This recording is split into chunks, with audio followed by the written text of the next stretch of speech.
శాంతి భద్రతల పరిరక్షణలో గత జగన్మోహన్ రెడ్డి ప్రభుత్వం అత్యంత సమర్థవంతంగా వ్యవహరించిందన్న వాస్తవం మరోసారి వెలుగులోకి వచ్చింది. వైఎస్ఆర్సీపీ సర్కారుపై బురద చల్లుతూ ఎల్లో మీడియా చేసిన ప్రచారం అంతా విష ప్రచారమేనని కేంద్ర ప్రభుత్వ గణాంకాలు స్పష్టం చేస్తున్నాయి. బాబు బ్యాచ్ ప్రచారాన్ని ఎండగడుతూ జాతీయ నేర గణాంకాల సంస్థ ఎన్సీఆర్బీ 2023 నివేదిక ఏం చెప్పిందో చూద్దాం.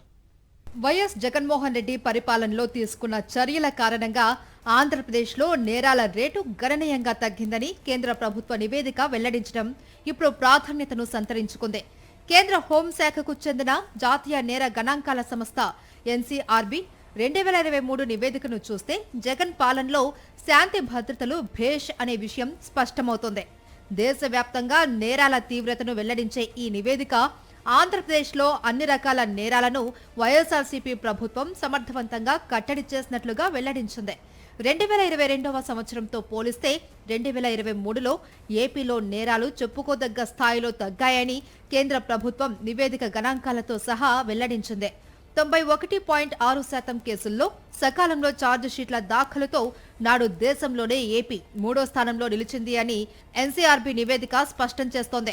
ఎన్నికల ముందు ప్రజలను తప్పుదారి పట్టించి లబ్ధి పొందేందుకు గాను చంద్రబాబు ఆధ్వర్యంలోని కూటమి నేతలు చేయని ప్రయత్నం లేదు. ఆ కుట్రలో భాగంగా ఎల్లో మీడియా ద్వారా విపరీతమైన దుష్ప్రచారం చేయించారు. జగన్ పాలనలో నేరాలు పెరిగాయని అబద్ధాల కట్టుకథలను సిగ్గు లేకుండా చేశారు. దుర్మార్గమైన డిబేట్లు పెట్టి అబద్ధాలను ప్రచారం చేశారు. ఎల్లో బ్యాచ్ చేసిన ప్రచారమంతా తప్పే అని జాతీయ నేర గణాంకాల సంస్థ ఎన్సీఆర్బీ 2023 నివేదిక ద్వారా తెలుస్తోంది. జగన్ పాలనలో 34,000 మంది మహిళలు, బాలికలు కిడ్నాప్ అయ్యారు అని జనసేన అధ్యక్షుడు పవన్ కళ్యాణ్ గతంలో అంతూ పొంతూ లేని విమర్శలు చేసిన సంగతి తెలిసిందే. కేంద్ర ప్రభుత్వ వర్గాలు చెప్పాయని నోటికొచ్చినట్టు పవన్ అవాస్తవాలు, అసత్యాలు ప్రచారం చేశారు. ప్రజలను తప్పుదోవ పట్టించారు. ఆ మేరకు ఎన్నికల్లో లబ్ధి పొందారు. కేంద్ర హోంశాఖ ఆధ్వర్యంలోని జాతీయ నేర గణాంకాల సంస్థ ఎన్సీఆర్బీ 2023 నివేదిక చెబుతున్న దాని ప్రకారం పవన్ కళ్యాణ్ చేసిన ఆరోపణలన్నీ అబద్ధాలే అని తేలింది. పవన్ చెబుతున్న 34,000 మంది గురించి ఈ నివేదికలో ఎక్కడా పేర్కొనలేదు.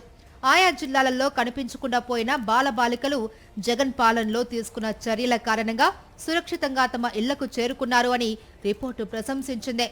2023లో ఈ రాష్ట్రంలో అదృశ్యమైన బాలబాలికల్లో 85.7% మందిని వెనక్కి తీసుకువచ్చి మళ్లీ తల్లిదండ్రులకు అప్పగించడం జరిగింది. అలాగే ఒత్తి బాలికల వరకు తీసుకుంటే 3,608 మంది అదృశ్యమైతే అందులో 3,190 మందిని వెనక్కి తీసుకువచ్చి తల్లిదండ్రులకు అప్పగించారు అని వాళ్ళు స్పష్టంగా నివేదికలో తెలియజేయడం జరిగింది. పవన్ కళ్యాణ్ గారికి నేను ఒకటే చెప్తూ ఉన్నాను, మీరు లేని అబద్ధాన్ని, ఆ రోజు లేని విషయాన్ని ఒక అబద్ధాన్ని పట్టుకొని ప్రజల్ని మభ్యపెట్టడానికి ప్రయత్నించారు. మరి ఇప్పుడు ఈ కూటమి ప్రభుత్వం అధికారంలోకి వచ్చాక మహిళల మీద ఎన్ని అఘాయిత్యాలు జరుగుతున్నాయి, మీరు ఇప్పుడు ఎందుకు మాట్లాడటం లేదు? జగన్ పాలనలో నేరగాళ్లపై ఉక్కుపాదం మోపారు అని, కఠిన చర్యలు తీసుకొని సత్వరం శిక్షలు పడేలా చేశారు అని నివేదిక వెల్లడించింది.